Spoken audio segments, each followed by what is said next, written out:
Hello students, ये आपके semester 2 generic physics generic paper का थर्ड लेक्चर है और हम गॉसेस लॉ की एप्लीकेशन कर रहे थे। हमने इलेक्ट्रिक फील्ड, पॉइंट चार्ज और इनफाइनाइट लीनियर चार्ज की वजह से निकाल लिया था। अब नेक्स्ट प्रॉब्लम जो आपके सिलेबस में है वो है चार्ज स्फीयर। तो चार्ज स्फीयर की वजह से इलेक्ट्रिक फील्ड निकालना है। टॉपिक है electric field due to uniformly charge sphere. But यहाँ पे चार्ज स्फीयर को आप डिफरेंट कैटेगरी में रख सकते हैं, मतलब डिफरेंट टाइप का चार्ज स्फीयर हो सकता है। पहले तो स्फीयर हो सकता है कि हॉलो हो या सॉलिड हो। तो अकॉर्डिंगली मैंने दो कैटेगरी कर दी है कि एक हॉलो होगा, हॉलो मतलब थिन सेल जिसको कहते हैं, हॉलो चार्ज स्फीयर। सेकेंड है सॉलिड चार्ज स्फीयर।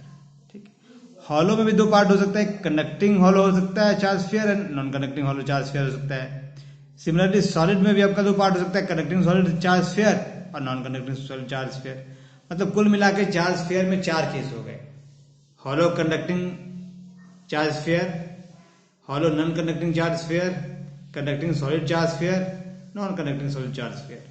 तो ये जो 1, 2, 3 है, ये तीनों एक ही कैटेगरी में आएगा। क्यों?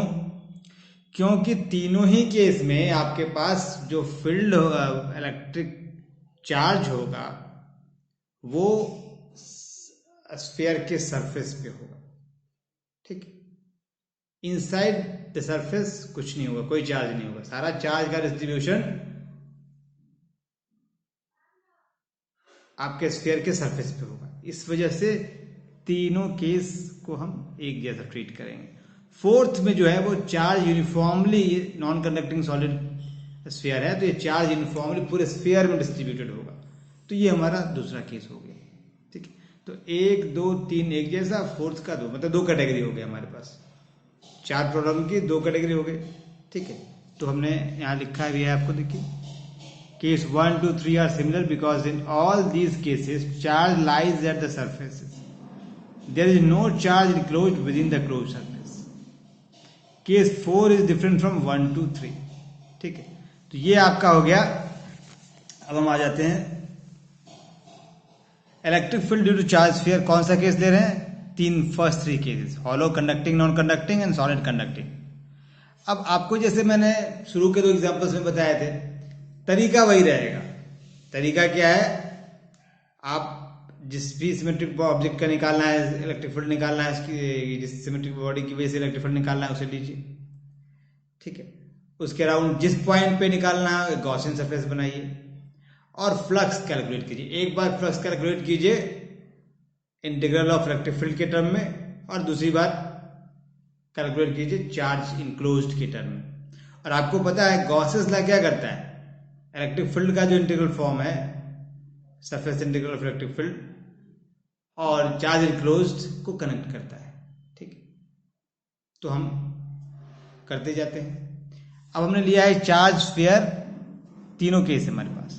तो ये तीनों केस में क्या है? चार्ज, हमने स्फेरिकल चार्ज ले लिया।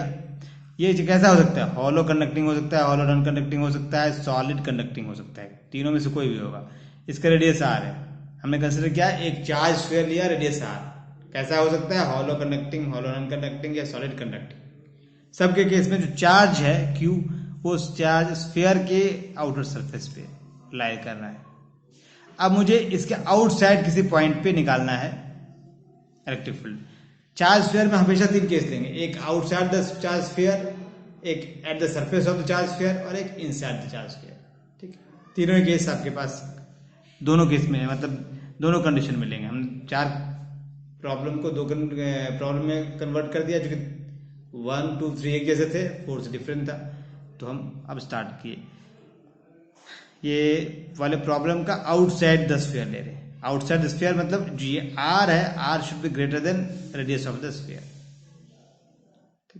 तो इस आर को रेडियस मान के इस सेंटर के अराउंड एक Gaussian surface, Gaussian spherical surface हमने ड्रॉ कर दिया।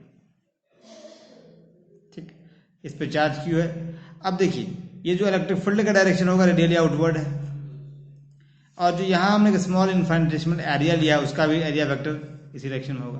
तो ई और डी ए के बीच का एंगल कितना हो गया? 0 डिग्री। मतलब ई डॉट डी, फ्लक्स हमने लिखा क्या? पहला फ्लक्स लिखते हैं ई डॉट डी ए का सरफेस इंटीग्रल। अब ई डॉट डी ए आपका स्केलर प्रोडक्ट है, तो क्या हो जाएगा scalar product mod of E into mod of D A into cos theta. Theta क्या है? ई और डी ए के बीच का एंगल, तो ई और डी ए के बीच का एंगल 0 है, तो आपके पास आएगा ई डी ए कॉस 0, कॉस 0 1 हो गया, तो ई डी ए आ गया।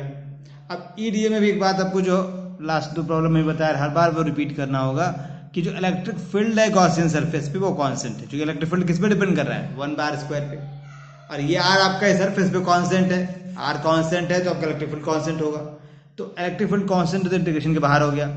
अब बचा हमारा सरफेस इंटीग्रल सिर्फ डीए का, ठीक है, सरफेस इंटीग्रल ऑफ डीए बचा, तो डीए का सरफेस इंटीग्रल आप निकालेंगे। डीए क्या है? इस गॉसियन स्फेरिकल सरफेस का सरफेस एरिया है।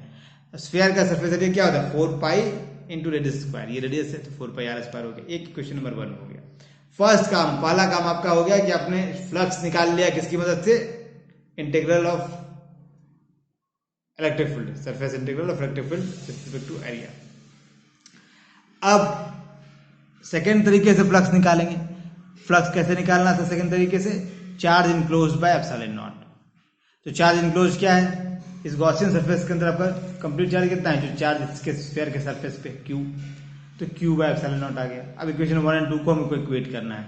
आपको याद होगा इक्वेशन 1 2 का जो इक्वेशन है, this surface integral is equal to Q enclose by epsilon naught, वही गॉसेस लॉ था, तो सीधे लिखेंगे यूजिंग गॉसेस लॉ, मतलब यूजिंग इक्वेशन 1 और 2। आप यहां लिख सकते हैं यूजिंग इक्वेशन 1 2, यूजिंग इक्वेशन 1 और 2, चूंकि 1 और 2 को आप इक्वेट करेंगे तो गॉसेस लॉ आपको मिल जाएगा।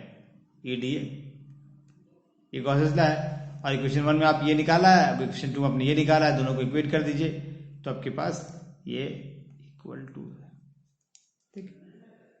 ये आ गया आपके पास electric field E is equal to Q by 4 pi epsilon naught 1 by R square. Direction किधर होगा? Radially outward, radially outward. आप यहाँ पे फिगर में देखिए, ये आपका डायरेक्शन जो है वो हमेशा वही रहेगा, रेडियली आउटवर्ड। स्फीयर के केस में हमेशा रेडियली आउटवर्ड ही हो रहा है, पॉजिटिव चार्ज है, तो अगर नेगेटिव चार्ज होता तो रेडियली इनवर्ड होता।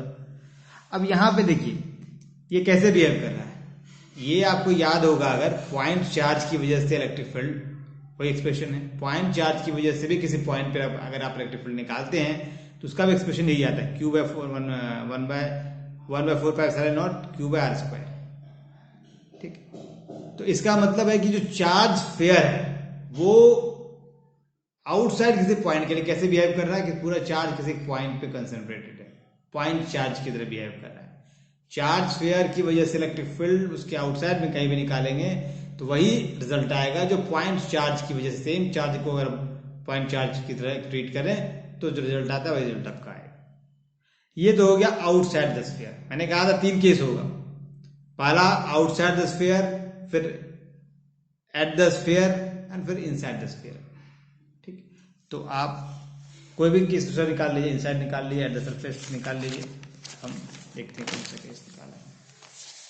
हमने इनसाइड निकाल लिया है पहले, inside the sphere. Inside the sphere ये देखिए, ये स्फीयर का बाउंड्री है, ये आर रेडियस स्फीयर का है, ठीक, कंप्लीट। और ये जो रेडियस हो गया आपका, ये आर ले लिया हमने गॉसियन सरफेस, मतलब स्फीयर के अंदर हमने गॉसियन सरफेस बनाया। अब यहाँ आपको पॉइंट क्या नोट करना है, ये चार्ज स्फीयर है, इसके ऊपर Q चार्ज है सरफेस पे, इस चार्ज स्फीयर का रेडियस कैपिटल R है, और हमने इसके इनसाइड एक पॉइंट लिया है जो कि सेंटर से स्मॉल r डिस्टेंस पे है, उस पॉइंट पे आपको इलेक्ट्रिक फील्ड निकालना है। तो हमने उस पॉइंट पे गॉसियन सरफेस बनाया, गॉसियन स्फेरिकल सरफेस बनाया। और देखिए यहाँ पे सबसे इंपॉर्टेंट पॉइंट क्या है, चार्ज इसके स्फीयर के सरफेस पे, इनसाइड कोई चार्ज नहीं, Q इनक्लोज 0 हो जाएगा, ठीक। तो आपका पहला पॉइंट क्या था, फ्लक्स आप निकालते हैं इस इंटीग्रल फॉर्म से, तो ये ठीक है। यहाँ भी आपके पास वही होगा, इलेक्ट्रिक फील्ड का किधर होगा, इलेक्ट्रिक फील्ड मान लीजिए अपने एक एरिया स्मॉल लिया, इलेक्ट्रिक फील्ड इधर है, इसका एरिया वेक्टर भी इधर है, दोनों के बीच का आपका एंगल 0 डिग्री है। तो जो डिस्कशन हमने लास्ट आउटसाइड वाले केस में किया था वही आएगा, E इंटू डी ए है, तो E डी ए कॉस 0 आएगा, ठीक है। E cos 0 1 हो गया, E डी ए आपका रह गया, E कुछ की गॉसियन सरफेस पे कांस्टेंट है, समझ रहे क्यों कांस्टेंट है, आपको तो वही थोड़ी देर पहले बताया। अरे सिंपल सी बात है यार, अगर आप इलेक्ट्रिक फील्ड का फॉर्मूला देखिए कूलम्ब्स लॉ में, ठीक है, कूलम्ब्स लॉ के हिसाब से आपने निकाला था, फोर्स पर यूनिट चार्ज था। कूलम्ब्स लॉ का फोर्स क्या था, 1 बार स्क्वायर पे डिपेंड कर रहा है, मतलब आर पे डिपेंड कर, वन बार स्क्वायर पे डिपेंड कर रहा है। आर अगर आपका कांस्टेंट है तो वन बार स्क्वायर कांस्टेंट होगा, तो आपका इलेक्ट्रिक फील्ड गॉसियन सरफेस पे कांस्टेंट होगा, इसलिए इंटीग्रेशन के बाहर निकाल दिए। और इंटीग्रेट किए डीए को, तो आया 4, इंटीग्रेट करेंगे डीए तो क्या है, डीए क्या, स्फीयर का सरफेस है, स्फीयर का सरफेस 4 पाई आर स्क्वायर होता है। तो पहला इक्वेशन तो 4 pi E into 4 pi R square आ गया। अब सेकंड तरीके से जो हम फ्लक्स निकाल रहे थे, Q enclosed, phi is equal to Q enclosed by epsilon naught. अब जो गॉसियन सरफेस देखिए, गॉसियन सरफेस स्फीयर के इनसाइड कोई चार्ज नहीं है, सारा चार्ज के सरफेस पे है। तो इनसाइड जो हमने गॉसियन सरफेस बनाया उसके अंदर कोई चार्ज नहीं होगा, मतलब क्यू जीरो है।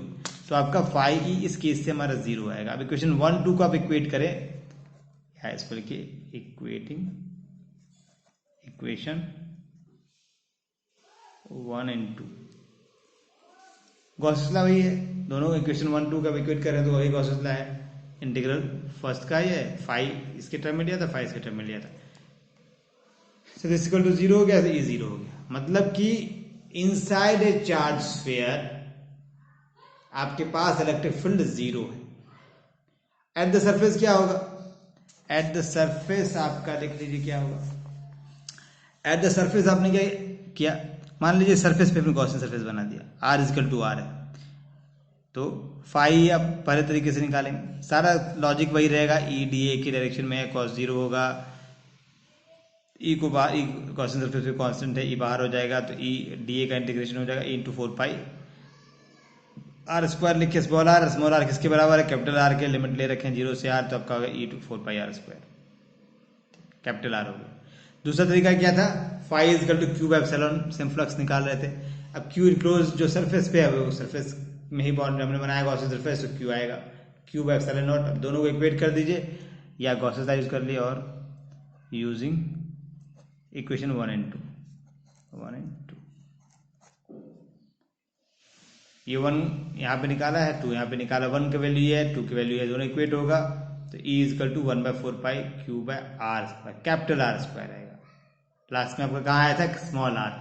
तो चार्ज के सरफेस पे भी ऐसे ही बिहेव करता है जैसे पॉइंट चार्ज की तरह हो रहा था। पॉइंट चार्ज से डिस्टेंस कितना है, वहां स्मॉल आर ले रहे हैं आउटसाइड में, और एट द सरफेस उसका डिस्टेंस कैपिटल आर ले रहे हैं, जो उसका रेडियस है चार्ज का। डायरेक्शन वही रेडियली आउटवर्ड होगा, इस केस में भी ई रेडियली आउटवर्ड होगा। अब अगर हम इसको ग्राफ में बना के देखें, डायग्राम देखिए, ये हमने आर लिया, सेंटर से डिस्टेंस है, ये स्फीयर का सेंटर है, यहां मैंने स्फीयर भी बना दिया है, ये आपका रेडियस है। तो यहां से यहां तक जो है ये एक्स एक्सिस में अपने मन, इस एक्सिस में वाई है, जो वर्टिकल एक्सिस में इलेक्ट्रिक फील्ड रखा है, इस एक्सिस में आर रखा है। देखिए ये लाइन यहां पे जा रही है, मतलब इलेक्ट्रिक फील्ड 0 है। Inside the charge sphere electric field 0 है। एट द बाउंड्री ये 1 बाय कैपिटल आर स्क्वायर है, 1/4 pi epsilon Q by capital R square है।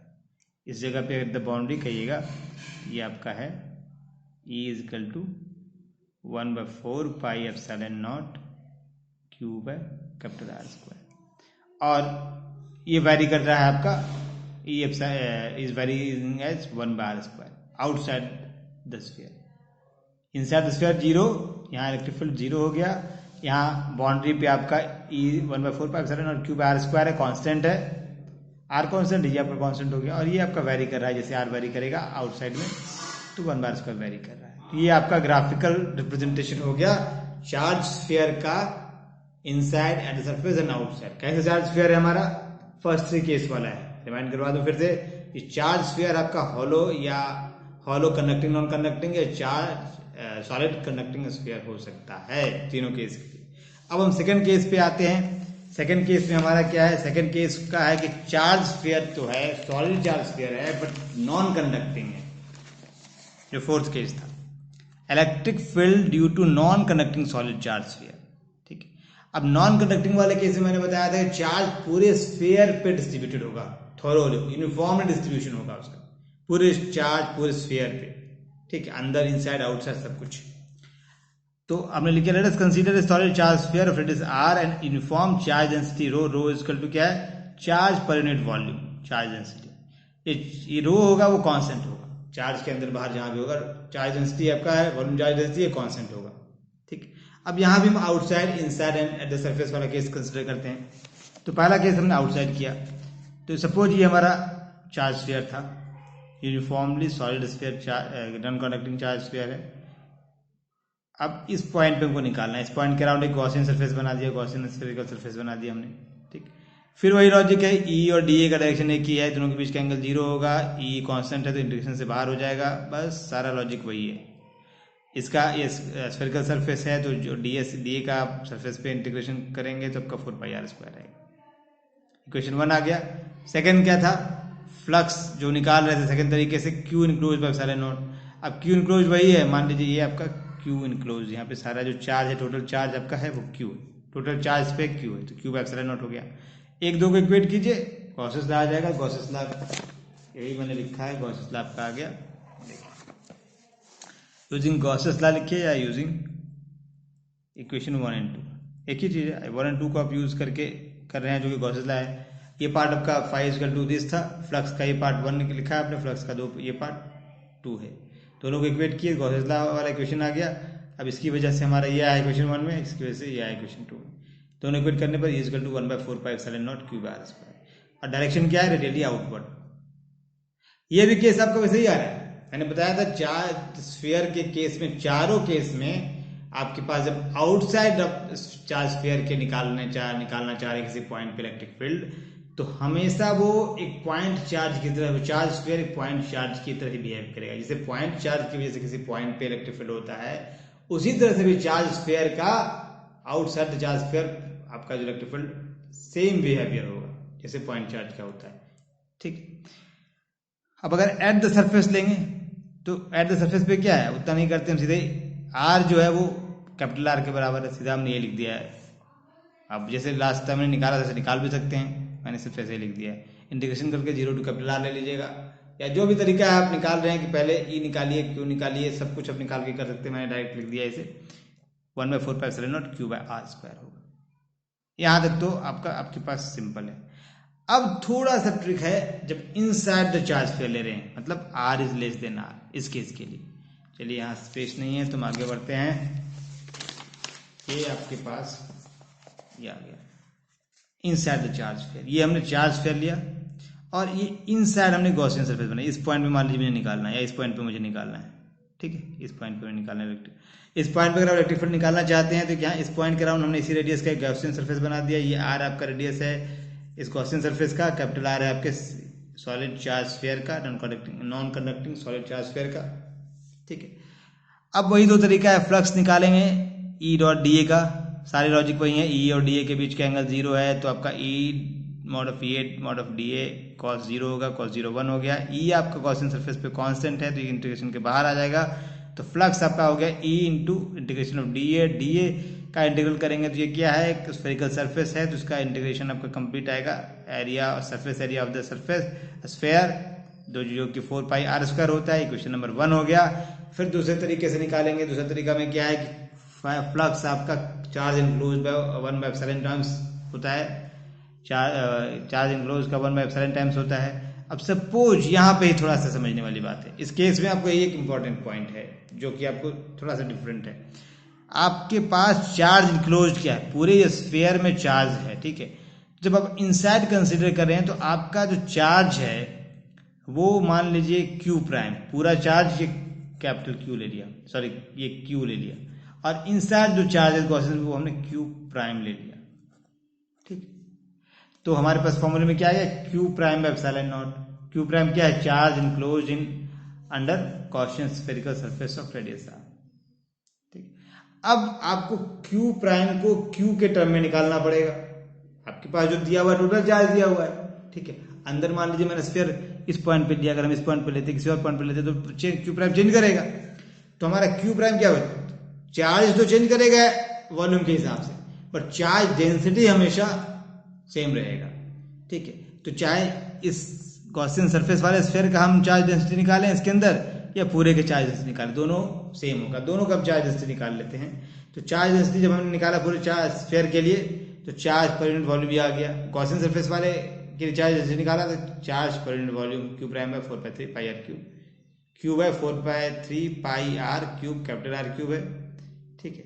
तो चार्ज डेंसिटी कांस्टेंट है, दोनों इक्वेट करेंगे। अब यहाँ से ये 4/3 पाई कट गया, ये कट गया, तो आपके पास क्या आ गया, क्यू और क्यू प्राइम के बीच एक रिलेशन आ गया। तो क्यू प्राइम यहाँ से निकाल लिया हमने, तो क्यू प्राइम आ गया आपके पास R³ by R³ R small R cube by capital R cube into Q. अब इसको हम सब्स्टिट्यूट करते हैं इक्वेशन 2 में। इक्वेशन 2 में क्या था, phi Q prime by epsilon naught था। क्यू प्राइम की जगह R square by R cube.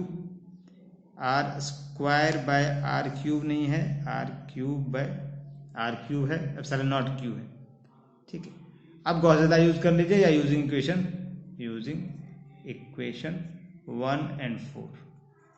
ठीक, 1 and 4। तो आपके पास ये आ गया क्यू इनक्लोज्ड। गॉसेस लॉ से दोनों 1 और 4 को किए, अब E D A Q by enclosed, वही तरीका है पिछला जो करते आ रहे हैं। अब इसकी वजह से आप इक्वेशन 1 में ई इंटू 4 पाई स्क्वायर निकाला था, इसकी वजह से यहाँ इक्वेशन 4 में R cube by epsilon naught R cube निकाला है। आप कैंसिल करेंगे तो यहाँ एक ऊपर आर बच जाएगा, आर क्यूब से आर स्क्वायर से आर क्यूब कटेगा, एक आर बचेगा, बाकी सब कुछ रहेगा as it is. Q by 4 pi epsilon naught R by R cube. Direction क्या होगा, रेडियली आउटवर्ड, यहाँ भी वही डायरेक्शन होगा। ठीक, तो आपका देखिए इसी केस में inside the solid non conducting charge sphere में है, इनसाइड में आपका क्या हो गया, इलेक्ट्रिक फील्ड आर के प्रोपोर्शनल है। ठीक है, अब इसको ग्राफिकल मेथड से हम अगर यूज करेंगे तो ये आपका आएगा, ये इस तरीके से आएगा, लीनियर है। ये यहाँ पे इलेक्ट्रिक फील्ड लीनियरली आर के साथ चेंज कर रहा है। इधर आपने आर लिया है, इधर आपने इलेक्ट्रिक फील्ड लिया है, ये स्फीयर है, ये रेडियस आर है। तो यहाँ तक देखिए ये इनसाइड द स्फीयर हो गया। इनसाइड द स्फीयर क्या, इलेक्ट्रिक फील्ड आर के प्रोपोर्शनल है। आर आपका इंक्रीज कर रहा है, इलेक्ट्रिक फील्ड इंक्रीज कर रहा है। आर ये आउटसाइड स्फीयर क्या है, सिमिलर बिहेवियर जैसे पिछले वाले में था, is proportional to 1 by R square हो गया, ये आपका डाउन। तो ये आपका बिहेवियर हो गया charge sphere, basically solid charge sphere, solid non conducting charge sphere का केस। ठीक है, ये आपका कंप्लीट केस हो गया। अब आपको याद होगा, एक बात रिमाइंड करा दें, सिमिलर एक्सप्रेशन आप ग्रेविटेशन वाले में निकालते हैं। ग्रेविटेशन अगर मास है, स्फेरिकल मास है, तो उसकी वजह से ग्रेविटेशनल फील्ड कितना होगा ये आप सिमिलर निकलेगा, ग्राफ भी पसीम आएगा। सिर्फ जहां चार्ज है वहां मास कर दीजिएगा। ठीक है, और जो कांस्टेंट 1/4 पाई एप्सिलॉन नॉट है वो उसको उसके लिए universal gravitational constant capital G हो जाएगा, बस बाकी सारा कुछ सेम रहेगा। चलिए आज के लिए इतना ही, फिर नेक्स्ट लेक्चर में मिलते हैं आपसे। चलिए ओके।